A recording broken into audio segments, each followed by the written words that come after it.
there are these two young fish swimming along, and they happen to meet an older fish swimming the other way, who nods at them and says, "Morning, boys, how's the water?" And the two young fish swim on for a bit, and then eventually one of them looks over at the other and goes, "What the hell is water?" The point of the fish story is merely that the most obvious, important realities are often the ones that are hardest to see and talk about. Stated as an English sentence, of course, this is just a banal platitude.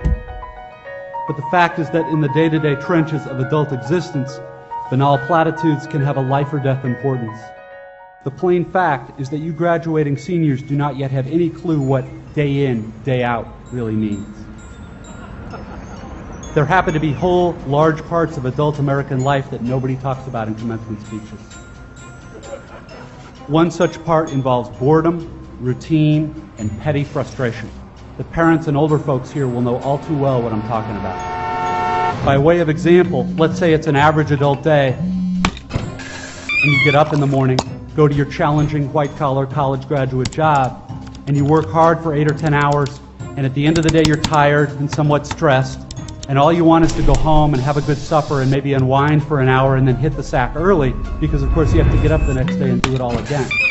But then you remember there's no food at home.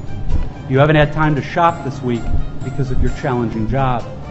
And so now, after work, you have to get in your car and drive to the supermarket. It's the end of a work day, and the traffic is apt to be very bad. So getting to the store takes way longer than it should. And when you finally get there, the supermarket is very crowded, because of course it's the time of day when all the other people with jobs also try to squeeze in some grocery shopping. But you can't just get in and quickly out. You have to wander all over the huge, overlit store's confusing aisles to find the stuff you want. And you have to maneuver your junky cart through all these other tired, hurried people with carts, etc., cutting stuff out because it's a long ceremony. And eventually, you get all your supper supplies, except now it turns out there aren't enough checkout lanes open, even though it's the end of the day rush.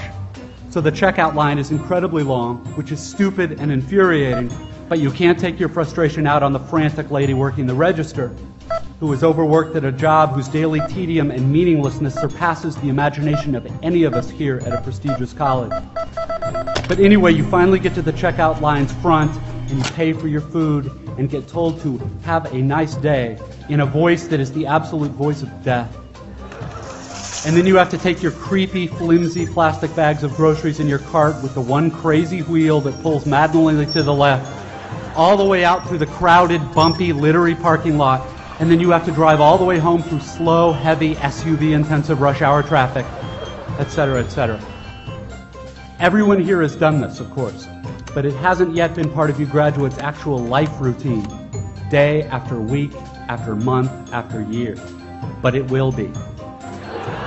And many more dreary, annoying, seemingly meaningless routines besides. But that is not the point.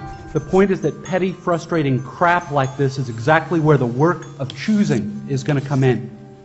Because the traffic jams and crowded aisles and long checkout lines give me time to think. And if I don't make a conscious decision about how to think and what to pay attention to, I'm going to be pissed and miserable every time I have to shop. Because my natural default setting is the certainty that situations like this are really all about me. About my hungriness and my fatigue and my desire to just get home. And it's going to seem for all the world like everybody else is just in my way. And who are all these people in my way? And look at how repulsive most of them are, and how stupid and cow-like and dead-eyed and non-human they seem in the checkout line. Or at how annoying and rude it is that people are talking loudly on cell phones in the middle of the line. And look at how deeply, personally unfair this is.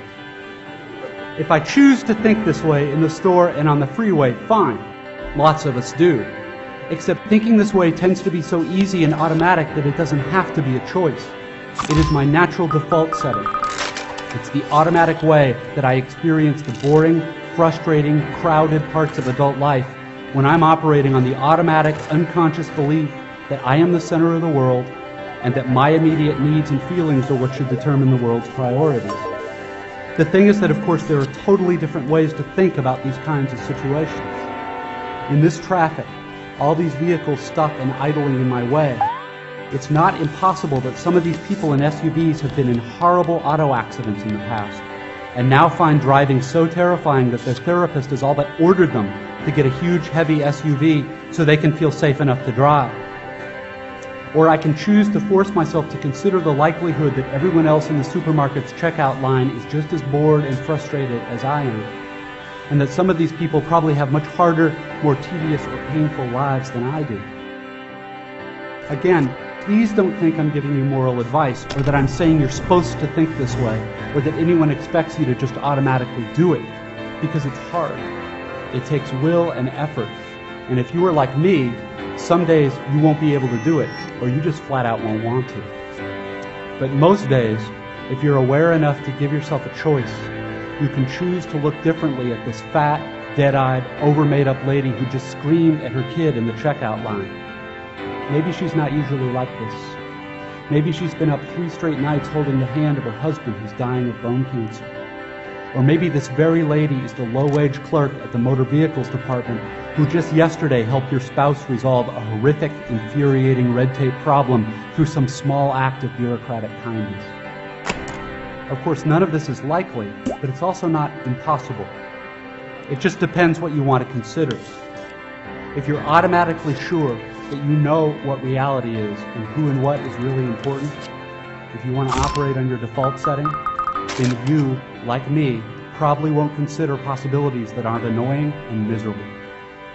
But if you've really learned how to think, how to pay attention, then you will know you have other options.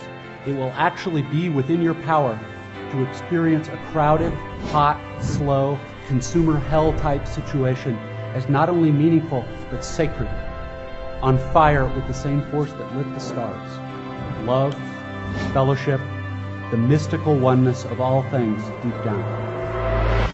Not that that mystical stuff's necessarily true. The only thing that's capital T true is that you get to decide how you're going to try to see it. This, I submit, is the freedom of real education, of learning how to be well-adjusted. You get to consciously decide what has meaning and what doesn't. That is real freedom. That is being educated and understanding how to think. The alternative is unconsciousness, the default setting, the rat race, the constant gnawing sense of having had and lost some infinite thing.